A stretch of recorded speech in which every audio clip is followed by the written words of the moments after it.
A lot of people don't know that the Bible isn't actually one book. The Bible is actually a compilation of 66 different books.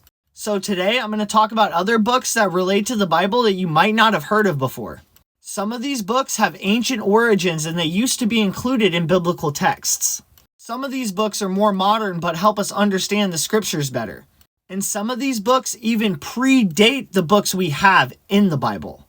These books help us understand the scriptures outside of man-made religion. First, let's talk about the Book of Jubilees. This book was actually found among the Dead Sea Scrolls, the oldest copy of biblical texts ever found. The Book of Jubilees actually predates the New Testament.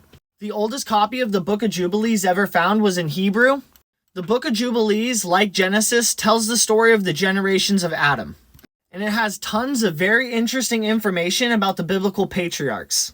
Next up, we have the first book of Enoch, which is probably the book I cover the most on this page. The first book of Enoch was also found among the Dead Sea Scrolls, written in ancient Aramaic.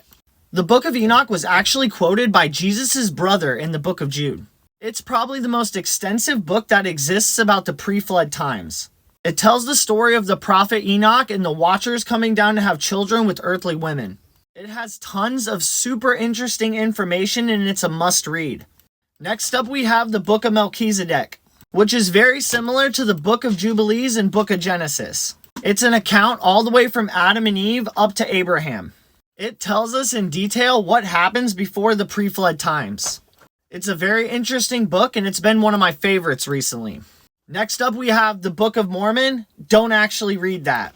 But seriously, next we have the Epic of Gilgamesh, which predates the Old and New Testament by thousands of years.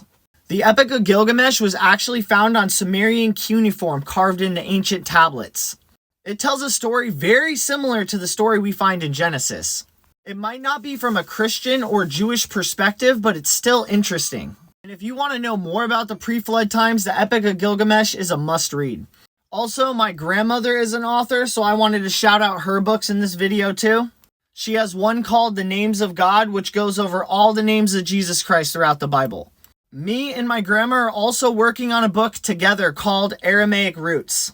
This book is about the Aramaic origins of the Old and New Testament, with over 100 pages of linguistic, historical, and biblical evidence.